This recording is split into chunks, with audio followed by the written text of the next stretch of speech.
et ancestral à nos ancêtres. Alors, bonjour à tous, bienvenue à l'émission Entre vraie richesse et tabou. Mon nom est Jackie Poulain.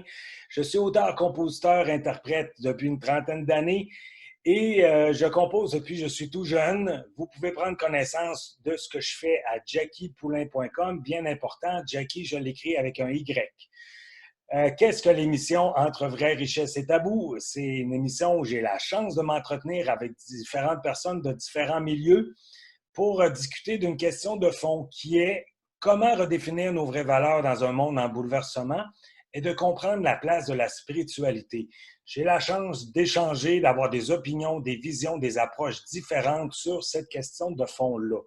Donc, comme vous savez, le matin dès 6 heures, les entrevues sont lancées, heure du Québec, et vous recevez le courriel avec le lien pour faire l'écoute de l'entrevue du jour qui est disponible pendant 72 heures. Alors, aujourd'hui, à l'émission, je reçois M. Ethan Moore. Alors, bonjour, Ethan. Bonjour, Jackie. Merci pour Bonjour. l'invitation. De rien du tout, ça me fait vraiment plaisir. C'est un plaisir de t'avoir avec nous. Alors, Ethan est infirmier diplômé d'État. Il est auteur, psychopraticien. Depuis plusieurs années, avec l'aide de l'invisible, il est au service de ses clients pour les aider à se connecter avec eux-mêmes et dépasser les situations psychologiquement et spirituellement douloureuses. Il les accompagne émotionnellement et spirituellement face aux épreuves de la vie. Il nous propose un accompagnement, un véritable soutien de vie. Donc, Ethan nous dit que, selon lui, la médiumnité, connectée, inspirante et dévouée, permet de donner toute sa place à l'invisible. Donc, c'est une force chez lui. Il dit que l'invisible lui souffle à l'oreille les mots dont vous auriez besoin. L'humain est sa passion, l'invisible son guide. Alors, Ethan, présentement, notre société vit un grand bouleversement dans son organisation. Au Québec, on parle de déconfinement, ça commence à être assez avancé. Ça fait des semaines que ça dure, ça va durer encore plusieurs semaines. On parle d'une deuxième vague probablement à l'automne, donc on risque d'en avoir pour un bon petit moment encore. Est-ce que ce ne serait pas un message qu'on reçoit de la vie, que c'est le temps de réorganiser notre façon de vivre, d'être plus près de la vie et de revoir nos valeurs de société, d'intégrer la spiritualité, l'intériorité pour un meilleur respect de la nature et de la vie? Donc, toi, Ethan, t'en penses quoi de ce bouleversement-là? Je pense déjà que tu soulèves très très bien la chose et comment je vais dire ça? Tu mets très bien en lumière la question spirituelle qui se trouve derrière justement tout ce bouleversement. Parce que effectivement, tout ce qu'on vit là aujourd'hui, eh bien, nous freine là où l'homme a été incapable de se freiner lui-même, de s'autoréguler. Et donc, du coup, la nature est en train de nous dire: hey, je suis là, tu habites chez moi et ce n'est pas moi qui habite chez toi. Et donc, la spiritualité, elle arrive, la spiritualité qui est complètement arreligieuse, sans aucune confession particulière, ni New Age, ni ésotérique particulière, mais vraiment dans ce qu'elle est de plus pur, c'est-à-dire se questionner sur le sens des choses et sur les valeurs des choses. Et elle est en train de nous dire, est-ce qu'au final, eh bien, nous n'avons pas perdu une certaine moralité au profit d'un certain profit, justement, et qu'aujourd'hui, ne serait-il pas temps de donner sens à cet événement-là pour pouvoir, eh bien, donner une impulsion nouvelle pour pouvoir changer ce monde dans lequel on vit. Et c'est là justement la question, mais c'est aussi là le défi, eh bien, qui voit s'affronter deux mondes. Un monde géré par, alors je ne vais pas dire l'argent, parce que pour moi l'argent, ça reste quand même une bonne énergie, c'est quelque chose de divin, c'est quelque chose qui doit rentrer, repartir, tourner, qui doit faire, qui fait l'économie et qui doit faire vivre. Mais est-ce que c'est pas le moment de stopper ces deux visions, on va dire, de ce monde matériel, de la surproduction, de la surconsommation, Oui. de notre vie dans un monde que l'on estime infini, aux ressources infinies, alors que la réalité des choses est que les ressources sont finies. Et donc, on se questionne sur ces valeurs. Pour moi, je pense que c'est important de trouver un résultat à cette équation-là et de la trouver rapidement. Parce que sincèrement, si avec ce qu'il se passe actuellement, on n'arrive pas à trouver un résultat à l'équation, en dépit de toutes les alertes qui ont été lancées il y a des années en arrière, tout ce qui a pu être fait, je crois que je crois qu'il y aura plus grand-chose à chercher dans l'humanité de l'homme pour le coup. Et je crois que ça sera Oui. terminé pour l'humanité de l'homme pour le coup. Oui, donc c'est comme un cri d'alarme, si je comprends bien, que tu nous dis, là, un cri d'alarme de la part de la planète, mais aussi, ça serait quelque chose que l'humain, il collabore à ça aussi dans son inconscient, là. Ah bah, l'humain collabore, alors collabore et crée complètement, pas dans son inconscient, de manière tout à fait consciente. Hein, je veux dire, si on regarde tous nos téléphones, si on prend nos téléphones, on sait que l'on a des smartphones qui consomment énormément de ressources, qui sont faits avec des minerais qui sont uniquement disponibles en Afrique, dans lesquels pour être produit ou extrait, eh bien, il faut faire travailler des petites mains, parfois même des enfants, parce que ce sont les seuls capables de rentrer dans ces petits trous de mine, justement.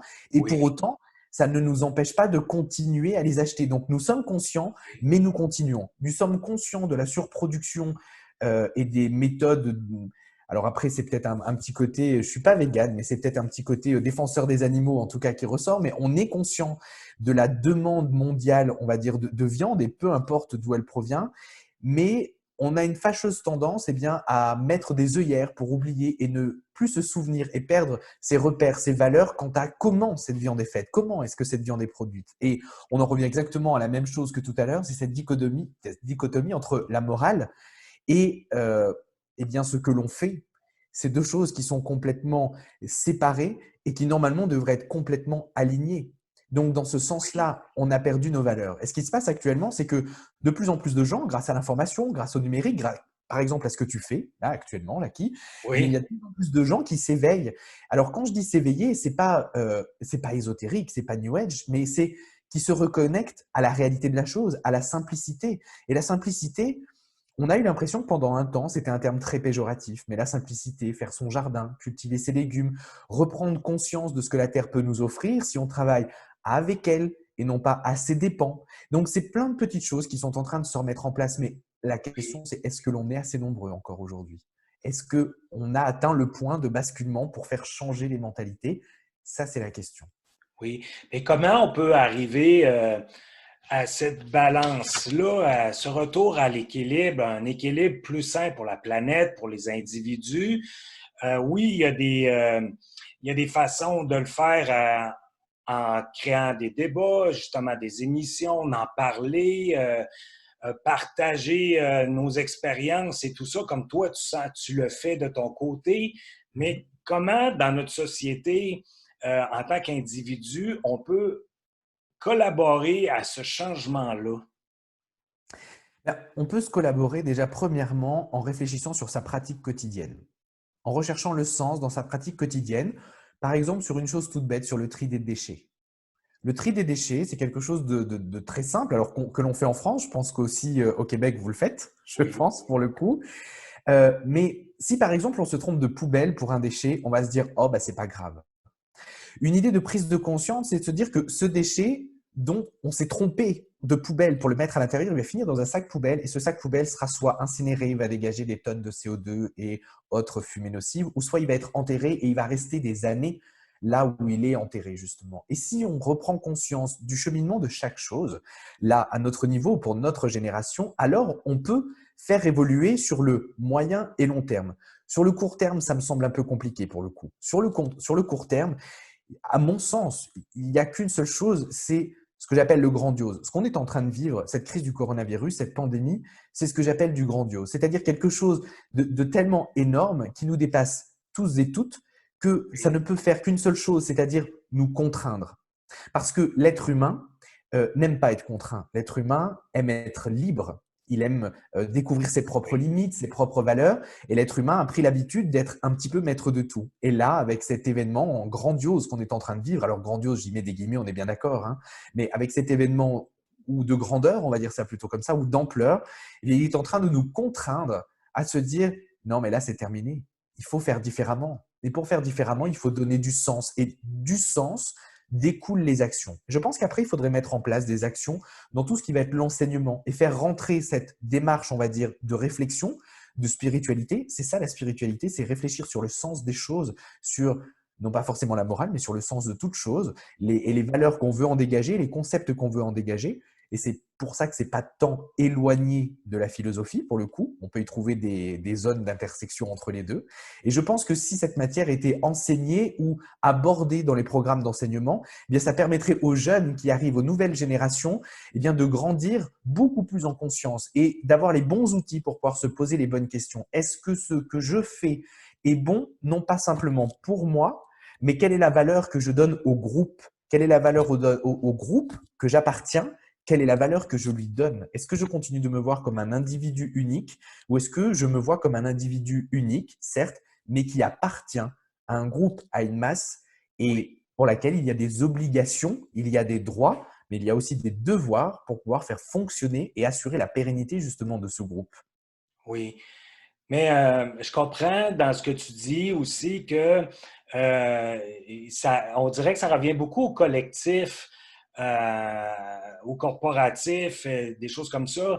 Est-ce que, est-ce que l'État en fait assez pour intégrer ça? On sait qu'une société, c'est pas fait pour être spirituel, c'est fait pour l'économie, c'est fait pour générer du profit, soutenir une population.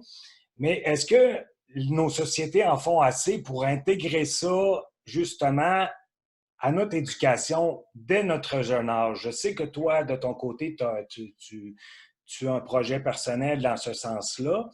Donc, parle-nous de comment tu vois ça de ton côté. Eh bien, il y a quelque chose de… Enfin, tout était très juste dans ce que tu viens de dire, mais il y a quelque chose de très parlant, c'est une société marche avec l'économie. Une société est faite pour faire l'économie. Et moi, je pense au contraire que si on repensait la société, peu importe le régime de société dans lequel on est, mais plutôt comme quelque chose à partir de l'être humain, pour l'humain et par l'humain, ou pour le citoyen, par le citoyen et avec le citoyen, eh bien, je pense que ça changerait énormément de choses. Je vais te dire, en sciences infirmières, eh bien, on parle de besoins fondamentaux de l'être humain.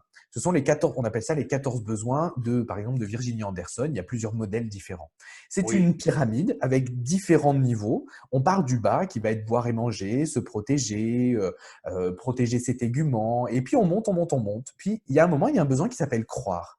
Et dans ce besoin de croire, on y met la foi, on y met la croyance, on y met la spiritualité. Ça fait partie des besoins, c'est étiqueté comme un des besoins fondamentaux de l'homme, pour le coup. OK.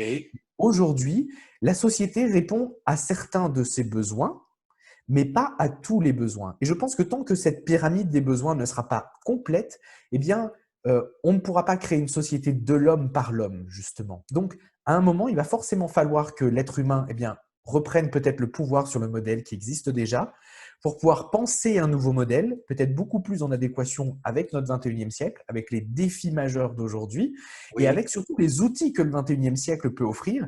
Le numérique est un outil fantastique pour amener à échanger, à discuter, à faire croître la spiritualité.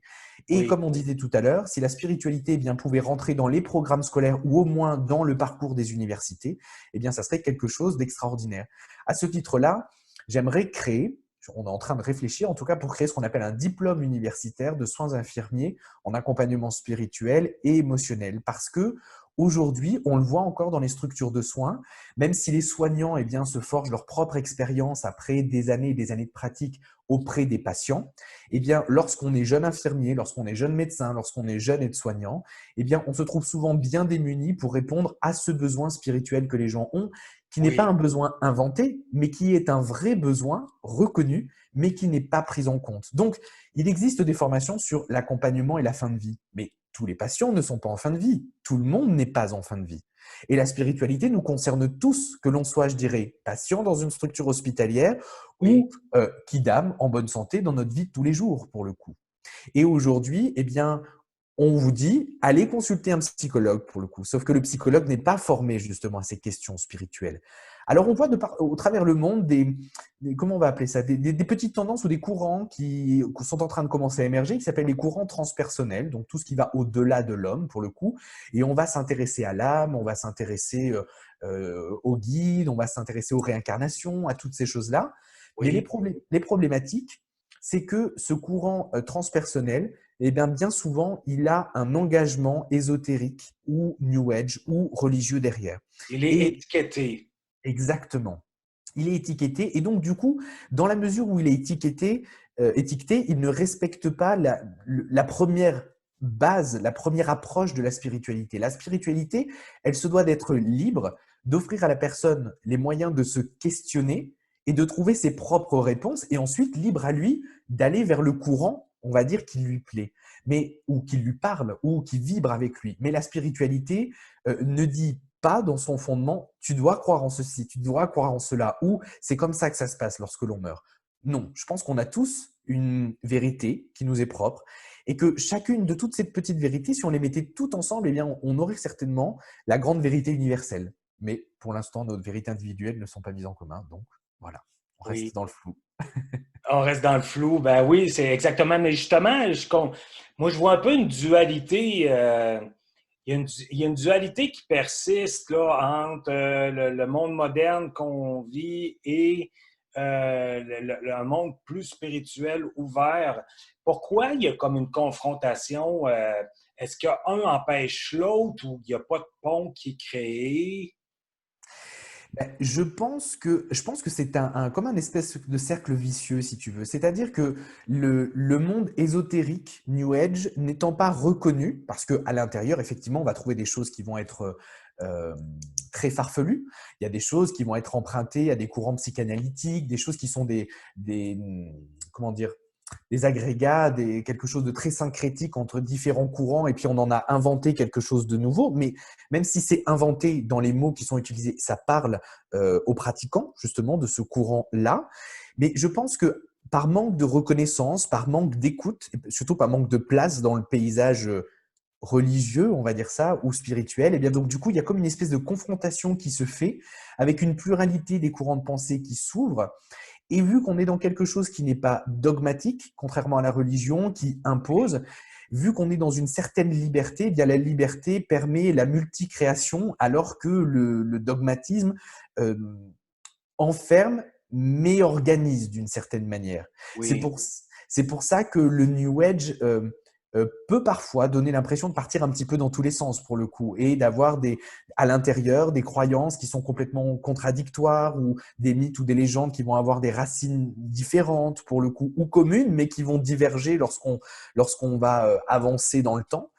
Et je pense que la problématique, elle vient de là. Je pense qu'elle vient dans ce manque de tolérance, on va dire ça comme ça, dans ce manque de tolérance. Mais je vais dire, même moi le premier, je me suis déjà surpris à critiquer tel ou tel courant, parce que des fois, un esprit un peu peut-être trop carré, trop appartenant, on va dire, au monde des sciences, entre guillemets, donne une pensée plus critique qui permet d'arriver à une critique rationnelle plus rapidement sur certains courants de pensée, et des courants de pensée qui peuvent être un peu farfelus et qui ternissent l'image, ou en tout cas on va dire la reconnaissance collective de ce mouvement de l'ésotérisme ou du New Age, de toutes ces choses-là en rapport Oui. avec la spiritualité, quoi, pour le coup. Dans le fond, c'est un peu parce que c'est dur à identifier comme vérité aussi, peut-être.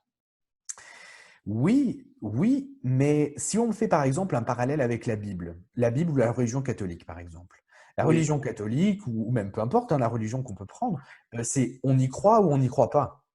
C'est écrit, c'est comme ça, on est OK ou on n'est pas OK avec, en fait, pour le coup. Alors que le courant New Age, le courant, et encore une fois, je ne vais pas utiliser spirituel, mais vraiment le courant New Age ou ésotérique, tout ça, si on n'y croit pas, alors on n'est pas éveillé. Donc, du coup, déjà à l'intérieur, dans leur propre courant, il y a une espèce de notion de dualité qui est mise en place, de sectorisation, dans le sens, ah oui, mais si tu n'y crois pas, alors tu n'es pas éveillé. Lorsque je faisais beaucoup de conférences, puisqu'en 2020, à cause du coronavirus, on n'a pas pu faire de conférences justement, mais un peu partout oui, en France, on aborde justement ces thèmes de l'au-delà, de la spiritualité justement. Et je me suis rendu compte que beaucoup de gens avaient des questions, moi ce que j'appelle très protocolaires. C'est-à-dire, bah, écoute, moi j'entends des choses, mais je ne vois rien, donc ça veut dire que je ne suis pas un médium. Donc c'est-à-dire que les gens sont en recherche de ce cadre. Ils essaient de retrouver ce cadre dans le côté New Age. Certains courants du New Age proposent un cadre, mais le problème, lorsqu'on sort de ce cadre, eh bien, on est considéré comme non éveillé, ou comme si on racontait n'importe quoi. oui. Donc, c'est cette espèce de sectarisme un petit peu qui doit évoluer, en tout cas sur les années à venir, pour pouvoir être plus ouvert, plus accepté, pour pouvoir être, je dirais, toléré. Alors que si on prend toujours le cas de la médiumnité, c'est quelque chose qui s'impose à nous et qui se vit de manière très unique. Chaque personne vit sa médiumnité de manière différente. Il n'y a pas une façon universelle de vivre la médiumnité. La médiumnité, elle s'expérimente par les cinq sens communément admis, mais il y a plein d'autres sens qui existent, hein. La nociception, la thermoréception, enfin c'est un peu comme les chakras, on en connaît 7, mais il y en a plein d'autres qui existent à côté. Et si les gens, la façon dont ils l'expérimentent, eh bien, ne rentrent pas dans des cases, si leur vécu expérientiel ne rentre pas dans des cases, eh bien, ils se retrouvent tout de suite en marge d'eux. Alors que c'est complètement faux, ils ne devraient pas se sentir en marge d'eux. Donc, on travaille ensemble justement pour qu'ils puissent se dire « mais moi, je vis mon expérience, j'ai mon expérience personnelle, voilà ma ressource, Oui. comment je l'ai vécue et voilà l'étiquette, entre guillemets, que je vais pouvoir me mettre sur la tête pour me sentir OK ». Parce qu'avoir une étiquette sur la tête, ça aide aussi socialement à se sentir intégré d'une certaine manière. Oui. Et donc, ça permet d'être en quête de, on va dire, de valeur sur toute cette Oui. spiritualité.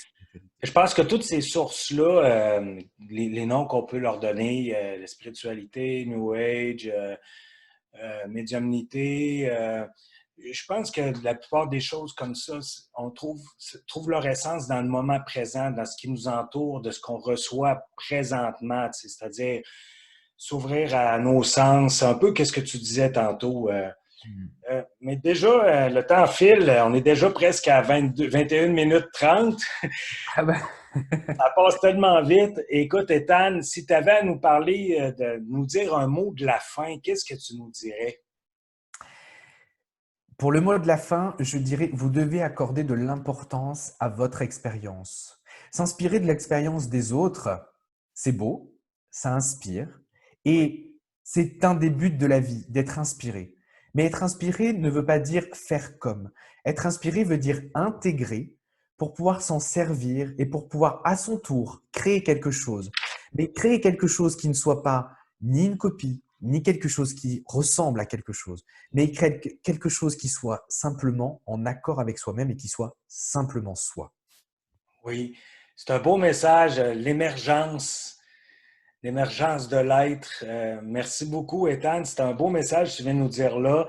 Vous pouvez Avec prendre connaissance, oui, vous pouvez prendre connaissance de ce que Ethan fait à ethanmoore.com et sur son Facebook, Ethan Moore également. Donc, merci beaucoup, Ethan. plaisir, merci à toi. Oui, donc, c'était l'émission Entre vraie richesse et tabou. Merci d'avoir été à l'écoute. Mon nom est Jackie Poulain. Surveillez vos courriels pour la prochaine émission dès demain, 6 heures. On se dit à bientôt. Au revoir.